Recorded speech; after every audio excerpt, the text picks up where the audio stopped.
येत्या काही दिवसात कर्जमाफीचा शासन निर्णय येणार आहे।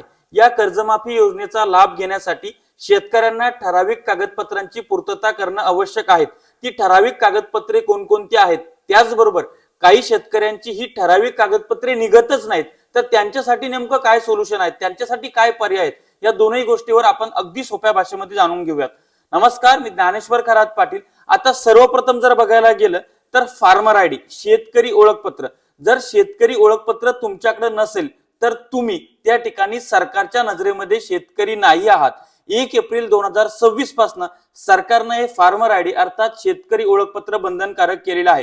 गेल्या 7-8 महिन्यापासून आपण अनेक व्हिडिओच्या माध्यमातून किंवा वेगवेगळ्या विषयावरचे जे व्हिडिओ आहेत त्याच्यामधून शेतकऱ्यांना सांगितलेलं आहे की 7 काम हातातले सोडा आणि पहिलं ते फार्मर आयडी काढा। कारण ते फार्मर आयडी म्हणजेच तुमचा आट, ते फार्मर आयडी म्हणजेच तुमचा सातबारा, ते फार्मर आयडी म्हणजेच तुमचा आधार कार्ड, ते फार्मर आयडी म्हणजेच तुमच्या शेती रिलेटेड सर्व प्रकारची माहिती एकाच कार्ड मध्ये त्या ठिकाणी आहे। म्हणून ते फार्मर आयडी तुम्हाला तुमच्या पीक विम्यापासून कर्जमाफीच्या योजनेसाठी, नमो शेतकरी सन्मानसाठी, पीएम किसान साठी शासनाकडनं तुमची जी सबसिडी आहे, ठिबक अनुदान पासून सगळ्या पद्धतीचे अनुदान, कुठल्याही पद्धतीचं अनुदान तुम्हाला मिळायचं असेल, विहिरीचं गोट्याचं सगळ्या पद्धतीचं अनुदान जर तुम्हाला घ्यायचं असेल तर तुम्हाला हे फार्मर आयडी गरजेचं आहे।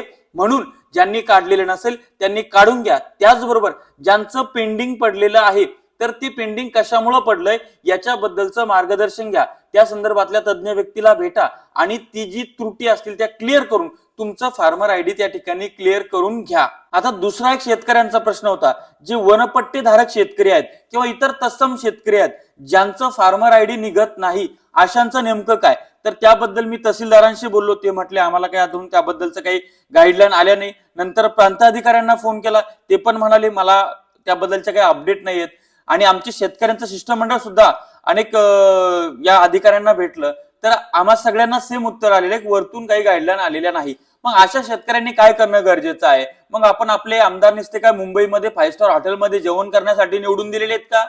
मग त्या आमदारांची भेट घ्या, शेतकऱ्यांचं शिष्टमंडळ एकत्र व्हा, वनपट्टे धारक शेतकऱ्यांनी एकत्र या।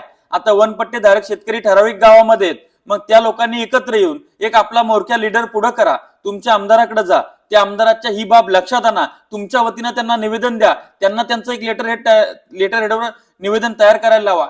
त्यांना कर्जमाफीची प्रक्रिया ज्या मंत्रालयाअंतर्गत चालते ते सहकार मंत्री बाबासाहेब पाटील असतील, त्याच्यानंतर राज्याचे मुख्यमंत्री देवेंद्र फडणवीस असतील, तुमचे पालकमंत्री, तुमच्या जिल्ह्यातलं कोणी मंत्रिमंडळात असेल तो मंत्री, या सगळ्या लोकांना तुम्ही बोला, मुख्यमंत्र्यांच्या कानावरती विषय आणा, तेव्हा तो कर्जमाफी समितीत जाईल आणि त्याच्यानंतर तुमच्यासाठी गाईडलाईन येतील की ज्या शेतकऱ्यांचा फार्मर आयडी जनरेट होऊ शकत नाही कारण ते वनपट्टा धारक शेतकरी आहेत, त्या शेतकऱ्यांनी नेमकं काय करावं या संदर्भात सरकार मग तुम्हाला गाईडलाईन देईल। हे काहीतरी करावं लागेल, लेकरू रडल्याशिवाय माय सुद्धा दूध पाजत नाही।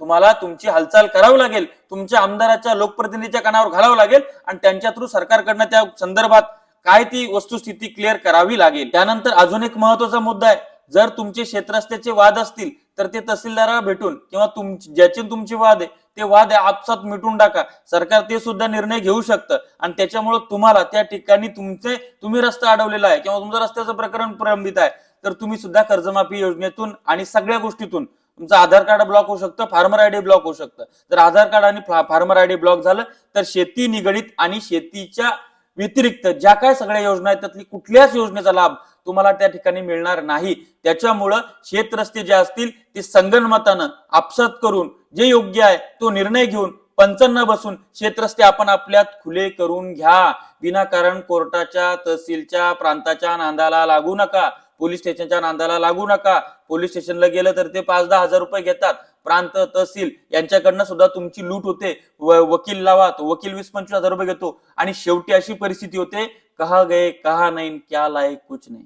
त्याच्यामुळं आपसात हे वाद मिटून घ्या, पूर्ण योजनेचे लाभ तुम्हाला मिळणं थांबतील। हे सुद्धा अतिशय महत्वाचे अपडेट आहे। या व्हिडिओत सांगितलेल्या गोष्टी खूप छोट्या छोट्या होत्या पण खूप महत्वपूर्ण आहेत आपल्या डेली लाईफ साठी। त्यामुळे शेतकऱ्यांनी या सगळ्या गोष्टीची पूर्तता करावी, या सगळ्या गोष्टीमध्ये त्यांनी अपडेट राहावं ही माझी शेतकऱ्यांना विनंती आहे। शेती माती संस्कृतीसाठी अशाच नवनवीन आणि सोप्या भाषेतल्या अपडेटसाठी आपलं चॅनल सबस्क्राईब करा, साईडला असलेलं बेल आयकॉन दाबा। तुर्तास थांबतो, आपली रजा घेतो। आपला ज्ञानेश्वर खरात पाटील।